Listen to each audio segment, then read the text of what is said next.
Bien, bonjour, c'est une joie de vous retrouver ce matin. Vous savez, quand l'hiver arrive, il y a deux cantiques qu'on serait tenté de chanter. Seigneur, que neige, mille voix. Ça, c'en est un qu'on peut chanter, surtout quand il y a des bonnes tempêtes. Et puis l'autre, c'est contre les bienfaits de Dieu, hein, quand sur la route glissante. Ce matin, ça l'était un peu en s'en venant de Gatineau et d'ailleurs aussi. En tout cas, ça fait plaisir de vous retrouver. Et puis, merci de prier pour ceux qui apportent la parole de Dieu. Vous savez, sérieusement, la Bible nous dit que ceux qui enseignent, ils vont être jugés plus sévèrement. Alors, ce n'est pas très rassurant, ça, pour ceux qui enseignent. Non, ça nous dit que c'est sérieux et on peut rire un peu, on peut certainement faire quelques blagues, mais on a une responsabilité, ceux qui enseignent la parole de Dieu, d'enseigner des choses qui sont vraies, qui sont édifiantes et qui vont conduire le peuple de Dieu, non pas dans l'erreur, mais dans ce qu'il faut, qui va édifier les chrétiens.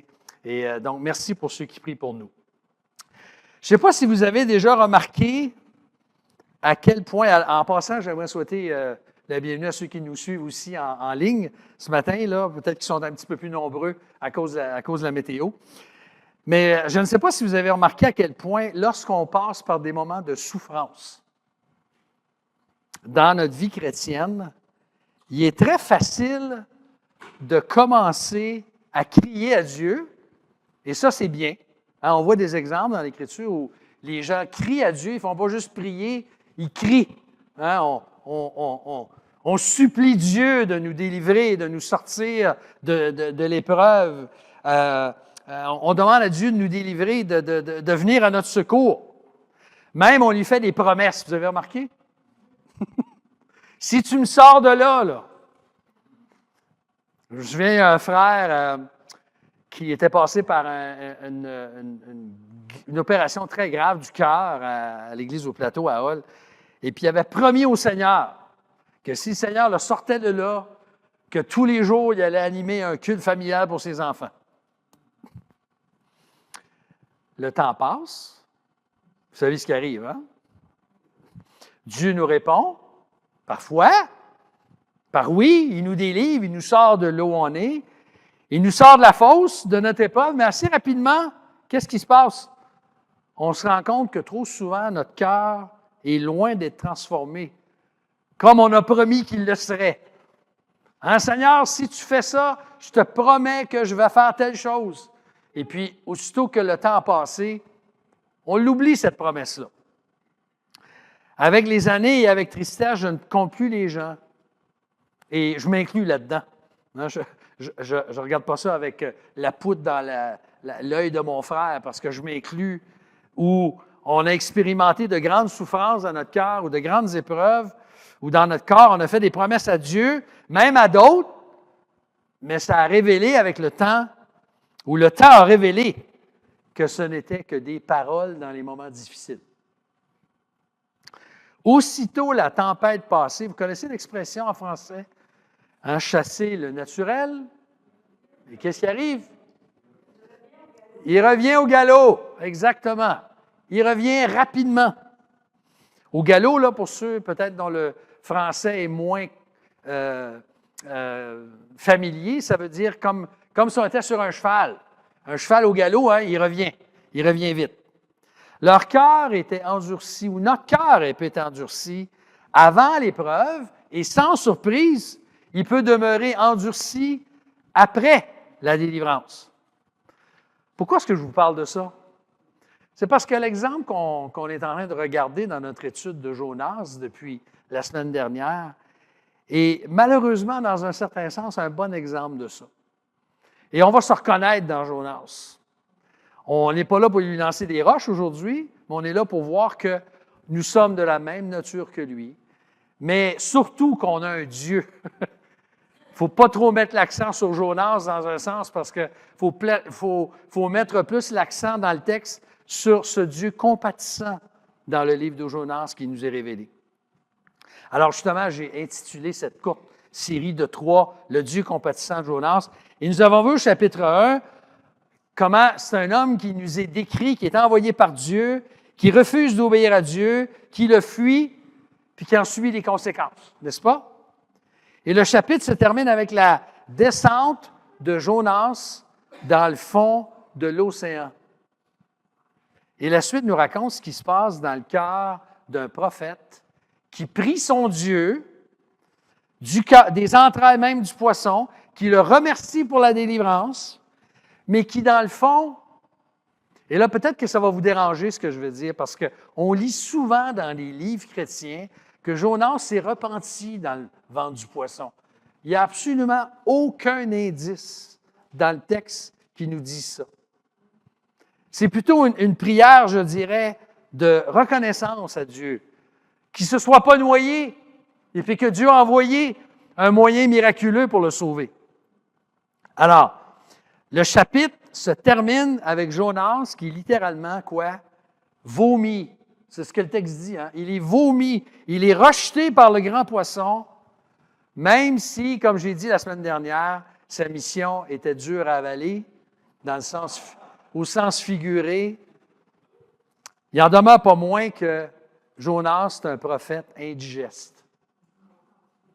Dans les deux sens. Au sens propre, le poisson, il n'a pas pu le garder. Dieu il a dit, allez, expulse-le. Je n'ai pas fini avec lui. Et au sens figuré, bien sûr, il était un prophète indigeste dans le sens qu'il n'était pas nécessairement, il n'avait pas nécessairement la meilleure attitude. Et on va le voir beaucoup plus la semaine prochaine. Dans la dernière partie, chapitres 3 et 4, vous allez voir combien Jonas était loin de s'être repenti. Il a obéi, finalement, mais il ne s'est pas repenti. Alors, ce que nous allons faire, on va regarder le chapitre 2 aujourd'hui, cette prière, où on va se reconnaître. Et il va y avoir peut-être un petit peu moins de matériel, mais ça va nous faire réfléchir à comment Jonas a prié, qu'est-ce qu'il a dit dans sa prière, et comment ça nous rejoint, et surtout, comment nous avons un Dieu qui est grand et qui est compatissant. Alors, lisons le chapitre 2 ensemble. Il est dit que l'Éternel fit intervenir un grand poisson pour engloutir Jonas. Et Jonas demeura dans les entrailles du poisson 3 jours et 3 nuits. Jonas, dans les entrailles du poisson, pria l'Éternel, son Dieu. Il dit ceci dans sa prière, « Dans ma détresse, j'ai invoqué l'Éternel et il m'a répondu. Du sein du séjour des morts, j'ai appelé au secours et tu as écouté ma voix. Tu m'as jeté dans un bas-fond au cœur des mers et les courants d'eau m'ont environné. Toutes tes vagues et tous tes flots ont passé sur moi et moi je disais, je suis chassé loin de tes yeux. »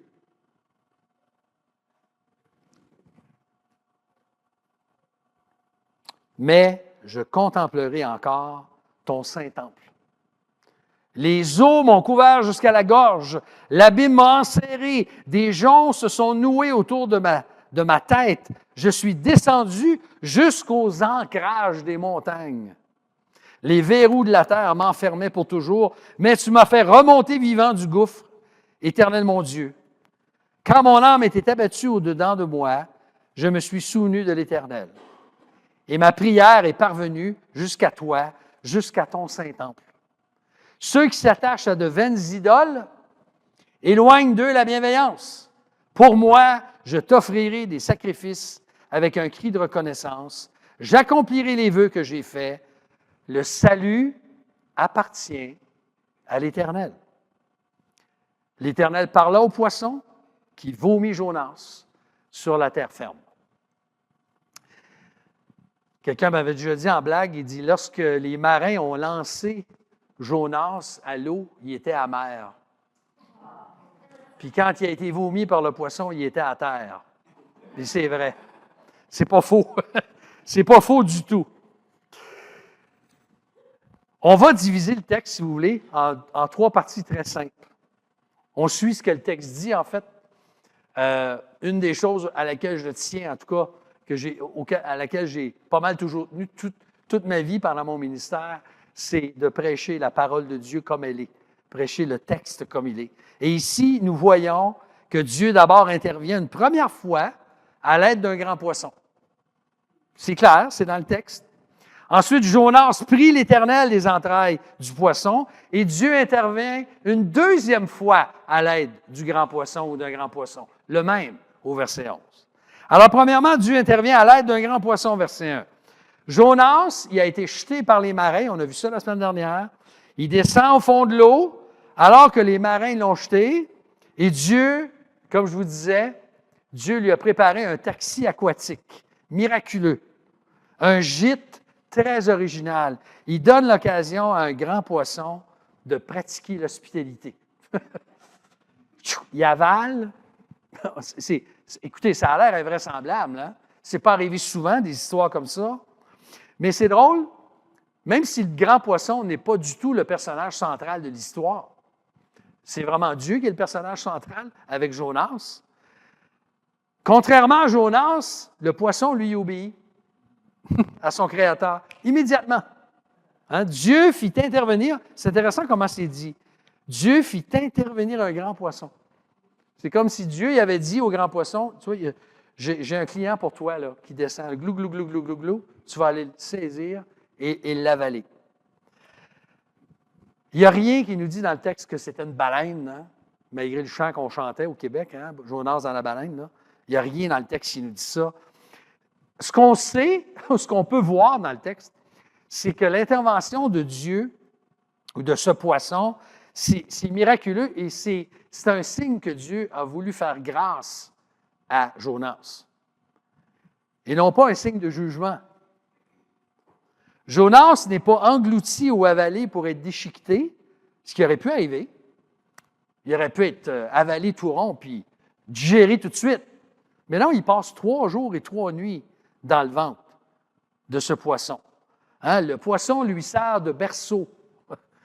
Un peu comme l'arche avec je ne vais pas dire avec Moïse. Ça, c'est l'arche de l'Alliance. L'arche avec Noé. Le poisson lui sert de berceau et non pas de tombeau. Donc, aucun détail ne nous est donné sur la sorte de poisson, ni comment Jonas a pu y survivre 3 jours et 3 nuits, mais on doit reconnaître que c'est miraculeux. Vous êtes d'accord? C'est miraculeux, là. Ce n'est pas une affaire qui se produit souvent. Il y a des gens dans le passé qui ont survécu, qui ont été engloutis par différents grands poissons, des grands cétacés qu'on appelle.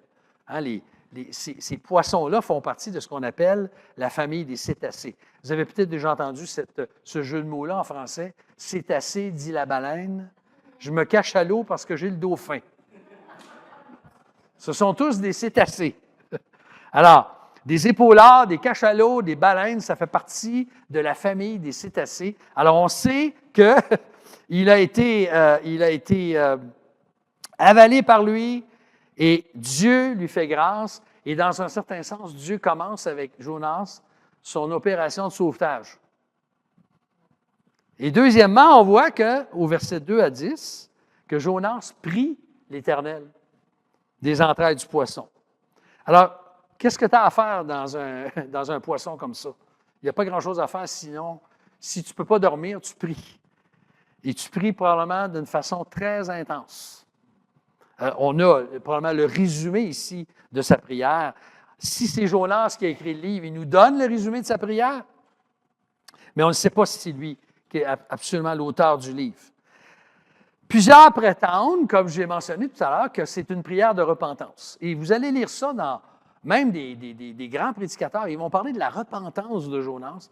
Mais je vous dis, là, il n'y a aucune allusion dans la prière qu'on va examiner maintenant ensemble qui nous laisse croire qu'il s'est repenti. C'est plutôt le contraire. Là, on ne l'a pas tout de suite, mais quand vous arrivez au chapitre 4, vous allez voir qu'il n'y a pas de repentance dans son cœur. Et je ne suis pas là pour lui lancer des roches, parce que même nous, hein, des fois, quand on prie, puis on prie que Dieu nous délivre, ça ne veut pas dire qu'on a un profond sentiment de repentance. Des fois, surtout quand on s'est fait prendre à quelque chose. Vous avez remarqué, nos politiciens ils ont développé l'art quand ils sont supposés présenter des excuses en Chambre des communes. Ils vont souvent, on se rend bien compte qu'ils sont surtout désolés et ils regrettent de s'être fait prendre, que ça a été dévoilé. Et puis là, ils vont dire quelque chose comme ça. Là. Si par mes paroles j'ai offensé quelqu'un, ils ne reconnaissent pas du tout le mal qu'ils ont fait des fois. Eh bien, je m'en excuse. C'est pas ça, la repentance dans l'Écriture. La repentance, hein, c'est un demi-tour, c'est un changement d'attitude, un changement de cœur qui se produit. Et pourquoi je dis que Jonas, je ne vois pas de signe de repentance, c'est parce que la prière n'en contient pas. Et le chapitre 4 va nous révéler qu'il n'a pas changé d'attitude ni de pensée. Au contraire, il va reprocher à Dieu d'être un Dieu compatissant. Alors, là, Jonas, il présente une prière d'action de grâce pour sa délivrance. Hein, d'être demeuré en vie, c'était déjà un miracle. Alors, dans son obscurité, entouré, je peux imaginer, là, hein, c'est pas très agréable comme situation. Là. Comme mon épouse me dit souvent, too much information, là, pas trop d'informations, j'en ai pas besoin. Mais on peut l'imaginer avec des sucs gastriques dans l'estomac, là, puis là, il dévoile ses sentiments. Il prie. Quand il a coulé, hein, quand il a descendu dans le fond de l'eau, on peut être à peu près sûr, et le texte semble nous le dire dans sa prière, qu'il croyait sûrement qu'il allait mourir noyé. Vous êtes d'accord? Je pense qu'il devait le croire. Il a crié à Dieu, Dieu a répondu, comme il le fait souvent pour nous. Il a été sauvé d'une noyade certaine. Parce qu'il n'y avait pas d'autre possibilité, là. Il n'y avait pas une grosse bouteille d'oxygène. Les marins, à l'époque, ça n'existait pas. Ils n'ont pas pourvu ça pour lui. Et sa détresse, vous savez à quoi il la compare? C'est très intéressant. Nous, on n'est pas familier avec ce genre de langage, mais il la compare à une descente au séjour des morts. Pour les Juifs, il nous faut comprendre que l'univers se divisait en 3 niveaux. Tu avais le ciel en haut, tu avais la terre sur laquelle les êtres humains vivaient, et sous la terre, hein, sous les profondeurs des mers, il y avait le séjour des morts, loin de la face de Dieu. Donc, le langage reflète. Tu peux la mettre, chérie. Voilà. Alors, vous avez le ciel, la terre, le séjour des morts. Sous les profondeurs de la mer, sous les profondeurs même de la terre. Pour eux, c'était comme ça. Donc, le langage reflète la vision de l'époque de Jonas. Jonas a frôlé la mort. Je ne sais pas, est-ce que ça vous est déjà arrivé, ça, de frôler la mort? Hein, tu as un accident de voiture, puis tu passes très proche de t'être fait tuer, puis tu te demandes comment tu as fait pour survivre. Ou vous avez eu une maladie, un cancer, peu importe, problème cardiaque, vous avez frôlé la mort, c'était proche. Bien, c'est ce que notre ami Jonas avait vécu. Et il dit, c'est jusqu'aux ancrages des montagnes et des verrous de la terre, au verset 7, qu'il dit, hein, je suis descendu jusqu'aux ancrages des montagnes, les verrous de la terre m'enfermaient pour toujours, mais quoi, tu m'as fait remonter vivant du gouffre. Les montagnes étaient perçues par les Juifs à l'époque, et les gens en général, comme des piliers qui soutenaient la terre. Donc, les racines plongeaient dans le fond des mers. C'était très profond, là. Donc, des verrous, des barres dans leur esprit retenaient les gens dans le séjour des morts. Dans ce lieu où les gens allaient privés de la présence de Dieu. Donc, il a cru, Jonas, on ne sait pas, on n'a pas le détail ici, mais il semble avoir cru qu'il était chassé de la présence de Dieu à jamais. Et quelqu'un a dit, s'il était descendu vers Jaffa pour fuir vers Tarsis au chapitre 1, Dieu l'a fait descendre encore plus bas au chapitre 2 pour lui donner l'envie de remonter. Et c'est ce qui est arrivé. Il a eu le désir de remonter. Vous avez sûrement expérimenté ce genre de sentiment dans votre vie aussi, de la sorte, hein, lors de grandes épreuves ou après qu'on a fait toute une gaffe. Là. Hein, on a péché, on a fait une gaffe monumentale.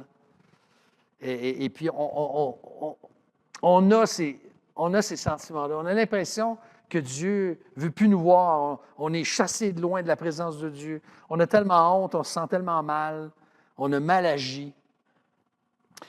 Mais au verset 5 et 9, c'est intéressant, et je pense que c'est ça qu'il y en a qui, selon ces versets-là, qui en concluent que Jonas se serait repenti. Mais au verset 9, il dit, « Moi, je suis chassé loin de tes yeux, mais je contemplerai encore ton Saint-Temple. » Verset 9, « Ceux qui s'attachent à de vaines idoles éloignent de Dieu la bienveillance. Pour moi, j'offrirai des sacrifices avec un cri de connaissance. » Donc, Jonas semblait avoir l'espérance qu'il allait revoir le temple de Dieu, c'est-à-dire la présence de Dieu, qu'il allait revenir dans la présence de Dieu. Et abattu, il s'est souvenu de son libérateur et de son temple, et Dieu a entendu son cri et sa prière. Et au verset 9 et 10, ça c'est très frappant. Il reconnaît, regardez avec moi, ceux qui s'attachent à de vaines idoles éloignent d'eux la bienveillance. Pour moi, je t'offrirai des sacrifices avec un cri de reconnaissance. J'accomplirai les vœux que j'ai faits. Là, lesquels vœux il avait fait, on ne le sait pas, là. Et là, il dit, le salut appartient à l'Éternel. Il reconnaît que les idolâtres sont loin de Dieu et qu'ils sont privés des bénédictions que Dieu aimerait leur accorder. C'est ce qu'il reconnaît dans cette prière. Et il reconnaît même que seul Dieu est capable de sauver des perdus. Le salut appartient à l'Éternel. Maintenant, est-ce que ça signifiait que Jonas souhaitait le salut des Ninivites, des gens de Ninive? Non. Non, pas du tout. Pas du tout. Il offrira des sacrifices avec des cris de reconnaissance, puisque Dieu l'a sauvé de la mort et du gouffre. Ça, j'en conviens. Le salut appartient à l'Éternel. Donc, il n'y a absolument rien dans sa prière qui nous indiquerait qu'on retrouve une repentance réelle dans son cœur. Il ne parle pas de sa rébellion, il ne parle pas de sa fuite, il ne parle pas des péchés qui sont décrits au chapitre 1. Il ne parle pas de ça dans sa prière ici. En tout cas, on n'a pas le texte, on n'a pas la citation de ces choses-là. Le salut appartient à l'Éternel, mais pas pour Ninive. C'est ça le livre. Le salut appartient à l'Éternel, oui, mais pas pour Ninive. C'est comme si tu disais, le salut, là, moi j'aimerais ça que Dieu sauve beaucoup de médecins dans l'Outaouais ces jours-ci. Il me semble que ça serait pratique, hein? Peut-être qu'il ne fuirait pas ailleurs, on va dire ça, dans le contexte de Jonas, avec ce qui se passe, avec la loi 2 et tout ça. Moi, j'aimerais ça que Dieu sauve des gens riches, bien nantis, honnêtes, intègres dans notre société, qui pourraient être toute une bénédiction pour l'Église. Mais est-ce qu'on veut que Dieu sauve des pédophiles, des prostituées, des itinérants, des gens qu'on a tendance peut-être à mépriser? Dans le fond de notre cœur, là, pourtant le salut, c'est pour tous. Parce que si on pense comme ça, on a un sacré problème. Parce que Dieu nous a sauvés, nous, qui étions quoi? Des perdus. Le salut, Jésus est venu comme un médecin pour ceux qui sont quoi? En bonne santé? Non, malades. Qui ont besoin de repentance, qui ont besoin d'un sauveur, qui ont besoin d'un berger qui va les accueillir, qui va les aimer. Donc, au chapitre 4, il sera très évident que la vision, malgré cette belle prière-là, et je reconnais la prière, elle est belle, elle est touchante, elle est certainement significative, mais sa vision de Dieu n'a pas changé. Et on va le voir la semaine prochaine. Il va demeurer un prophète indigeste. Et la délivrance d'un Dieu compatissant, comme il vient d'expérimenter, avec cette délivrance dans le poisson, du grand poisson, ça ne l'empêchera pas de continuer à se rebeller contre Dieu. C'est frappant, hein? Et encore là, on se reconnaît. Moi, je me reconnais, en tout cas, à moins que je sois tout seul, là. Mais combien de fois j'ai prié, puis j'ai encore péché, puis j'ai prié, puis je me suis relevé par la grâce de Dieu, puis je suis retombé, et puis j'avais fait des promesses à Dieu, puis je suis retombé, puis jamais plus je ferais ça, puis, hein? Faut pas dire ça parce que souvent on se rebelle. Nous sommes de la même nature que Jonas. On n'est pas là pour y lancer des roches. On est de la même nature que Jonas. Et troisièmement, au verset 11, on va terminer avec ça, le salut On a la deuxième intervention de Dieu avec l'aide du grand poisson, verset 11. Il est dit simplement, l'Éternel parla au poisson. C'est dire que Dieu parlait le langage des cétacés, semble-t-il, hein, pour qu'ils comprennent. Et là, il vomit Jonas sur la terre ferme. C'est comme si le Créateur du ciel et de la terre et de tous les animaux marins n'a aucune difficulté à convaincre le poisson de ramener son prophète au bord du rivage et de l'expulser, de le vomir.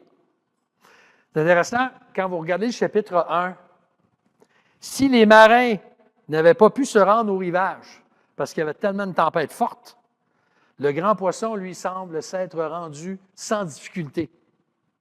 Le temps de Dieu est venu. Dieu va donner l'occasion à Jonas d'accomplir sa mission première, qu'il lui avait donnée au chapitre 1 et qui lui avait dit quoi? « Lève-toi, va à Ninive, la grande ville, et crie contre elle, car sa méchanceté est montrée contre moi. » Pardon, alors, il va lui donner l'occasion de l'accomplir parce que, je vais juste lire le verset 1 du chapitre 3 pour vous donner l'avant-goût de la semaine prochaine. La parole de l'Éternel fut adressée à Jonas une seconde fois. C'est seulement la deuxième fois que Dieu va lui parler en ces mots. « Lève-toi avant Ninive, la grande ville, et fais-y la proclamation que je te dis. » Et là, qu'est-ce que vous pensez qu'il va arriver? Il va y aller.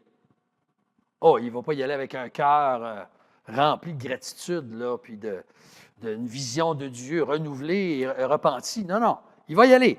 Mais on verra ça la semaine prochaine. Vous allez être obligé de revenir. Vous n'avez pas le choix. On ne sait pas dans quel état il est sorti, hein, je veux dire, encore là, en quel état il est sorti du poisson. Hein, il a été catapulté, mais ça s'est produit. Encore là, si vous me permettez mon sens de l'humour, quelqu'un m'avait déjà dit que si Jonas avait été québécois, son épouse se serait sûrement appelée Chantal Poisson. Sûrement. Hein, sûrement. Alors, je peux imaginer dans quel état il était. Il devait être plein de sacs de sucre gastrique. Tu sais, quelqu'un qui a passé 3 jours, là, c'est pas, il ne devait pas être agréable à voir. Mais Dieu n'avait pas dit son dernier mot. Et ce qui est merveilleux, là, moi, c'est ce qui me frappe dans le texte, et c'est là où je me reconnais, c'est que ce n'est pas l'attitude d'un prophète indigeste qui va empêcher le Dieu compatissant de faire une œuvre miraculeuse au chapitre 3 dans le cœur des gens de Ninive. Parce que c'est ce qui va arriver. Mais on verra ça la semaine prochaine. Alors, en conclusion, la prière de Jonas, elle nous rappelle que plusieurs fois, depuis notre conversion à Jésus-Christ, on peut dire une chose, Dieu a été extrêmement patient envers nous. En tout cas, je ne sais pas si vous expérimentez ça en vieillissant, mais plus on avance dans la vie chrétienne, que ça fasse 10, 20, 30, 40, 50 ans, il y en a peut-être quelques-uns ici là, que ça fait plus que 50 ans. Moi, ça va faire bientôt 50 ans, je l'ai mentionné. Mais on peut voir comment Dieu a été patient envers nous. Dieu a été tellement patient envers nous, même si notre cœur, souvent, n'a pas changé réellement. Et ça, c'est une grande leçon du texte. Dieu est patient. D'ailleurs, quand on lit un texte, on devrait toujours se demander qu'est-ce qu'il nous dit d'abord sur Dieu. Et c'est clair, Dieu est patient, Dieu est compatissant, Dieu veut sauver, Dieu veut transformer des vies. On sert un Dieu qui demeure attentif à la prière de ses enfants, parce que ça n'a pas changé. Malgré que son cœur n'est pas vraiment transformé, on se rend compte d'une chose, Dieu va écouter sa prière.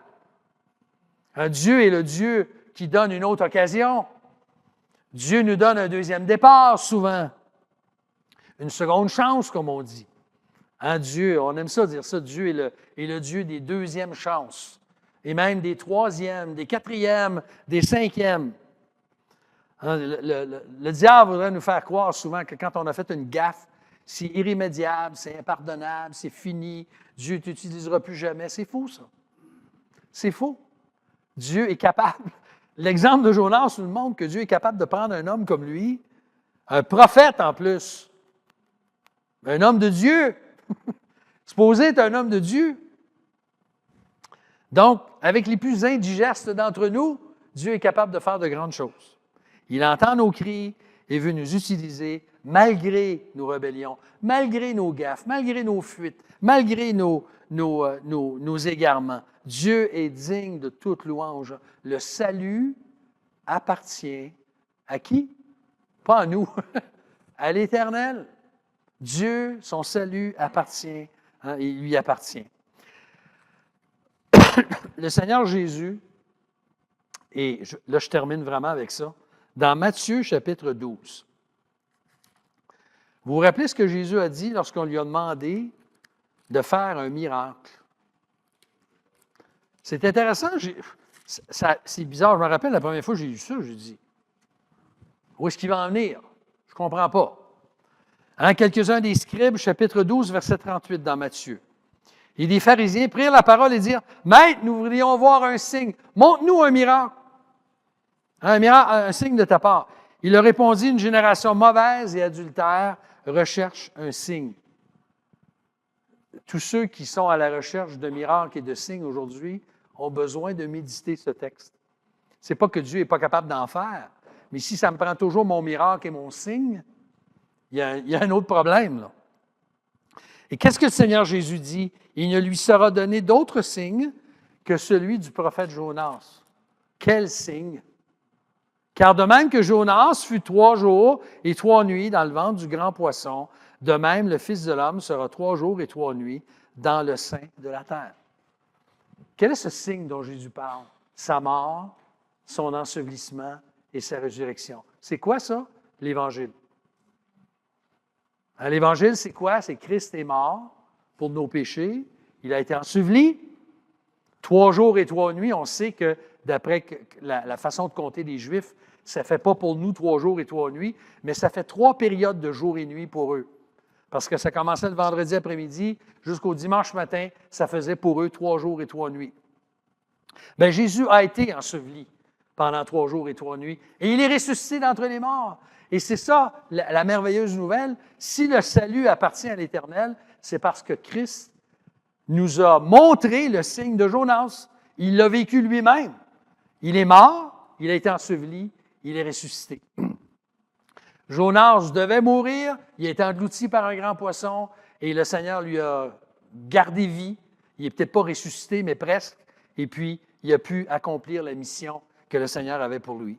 Donc, c'est merveilleux de savoir que le Seigneur Jésus nous dit la même chose, qu'il est toujours vivant, selon Hébreux chapitre 7, pour intercéder en notre faveur, pour agir, parce qu'il est mort.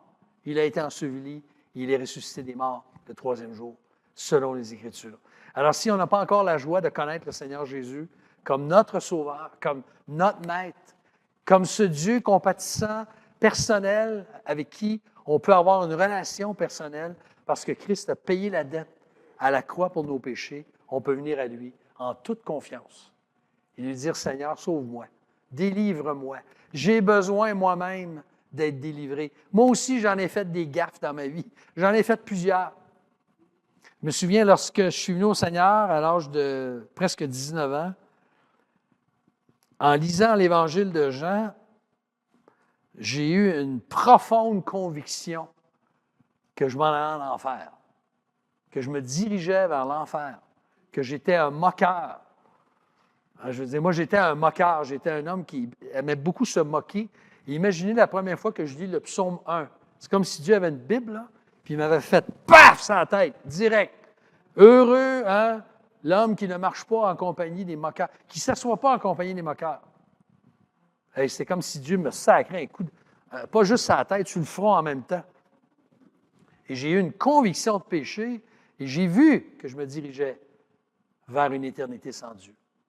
Et peut-être qu'on n'est pas rendu là, mais c'est ce qu'on doit demander au Seigneur.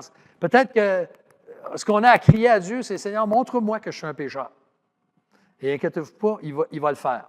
L'Esprit de Dieu, c'est une de ses spécialités de nous convaincre de péché. Pas pour nous écraser, pour nous montrer notre besoin de salut. Pour comprendre le salut, il faut d'abord comprendre qu'on est perdu. Il faut une conviction de perdition. C'est absolument essentiel. Parce que sinon, ce n'est pas le salut, c'est juste c'est juste une expérience religieuse. Alors que Dieu nous aide.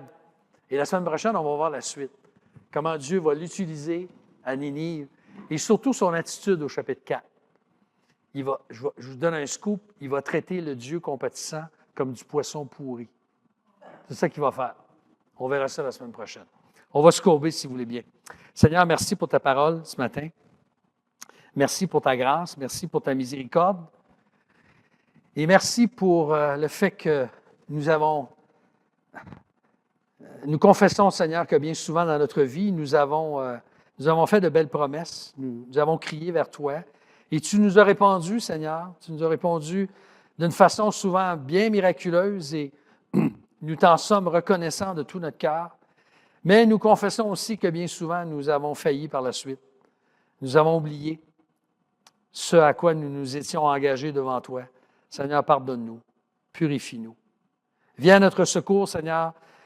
Encore une fois, ce texte nous rappelle, comme Seigneur Jésus, tu nous l'as dit, sans moi, vous ne pouvez rien faire. On dépend de toi.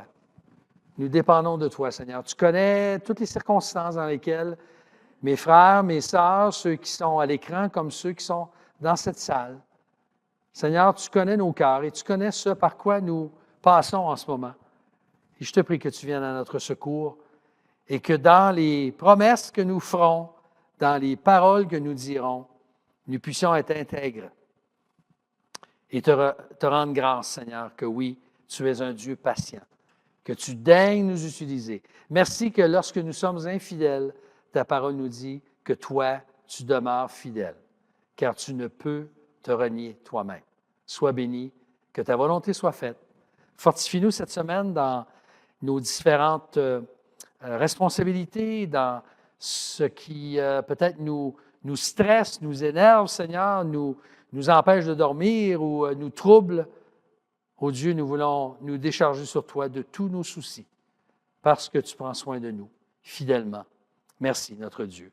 Que ta grâce et ta volonté soient faites, que ta grâce nous accompagne. Nous t'en remercions et te le demandons au nom précieux, au seul nom qui nous a été donné parmi les hommes par lesquels nous pouvions être sauvés, le nom de Jésus. Amen. Amen.